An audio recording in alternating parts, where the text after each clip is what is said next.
Hello and welcome to this tutorial on data overview using the dartR module within the OneDArT platform.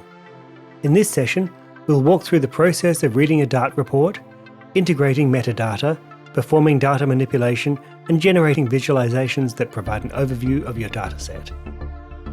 Starting from the dartR dashboard, navigate to the Data Overview domain. First, we are going to load a dataset. Click the Load Genotype Data from Local Machine button in the top left panel and locate your DART report. Ensure the file name starts with either report, SEQ, or SNP calls, which are the naming conventions for SNP reports generated by DART. Once the genotype data is loaded, key information about your dataset, such as the number of individuals, loci, and percentage of missing data, will be displayed in the middle panel. Now let's load the metadata information for each individual.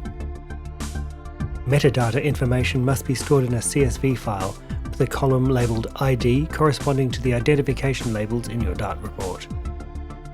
IDs do not need to be in the same order as your DART report.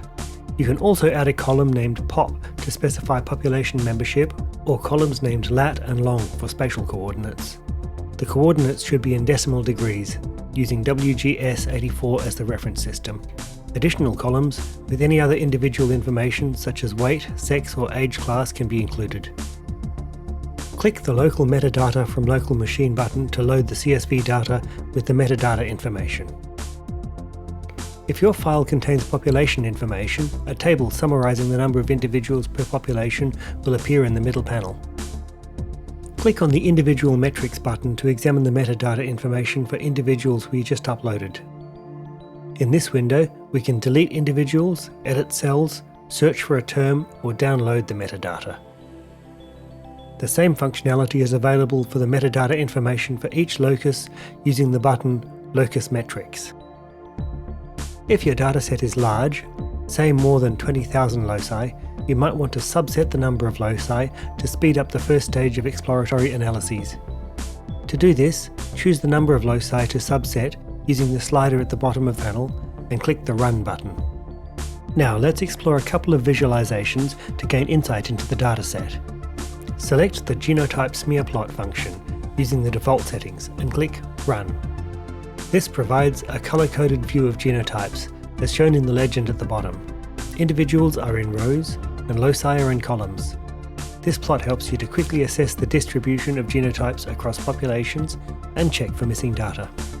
We can then send this plot to a PDF report, zoom in on it, or download it using the relevant action buttons above the plot.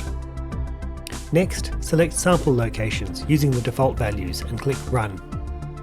This will generate an interactive map that visualizes the same locations based on your provided metadata. You're now equipped with the basics of accessing, loading, and visualizing using dartR. We encourage you to explore the different parameters for these functions and discover how dartR can enhance your genomic data analysis. Thank you for joining us in this tutorial. If you have any questions, please check the tutorials and upcoming videos or reach out to our team at Diversity Arrays Technology.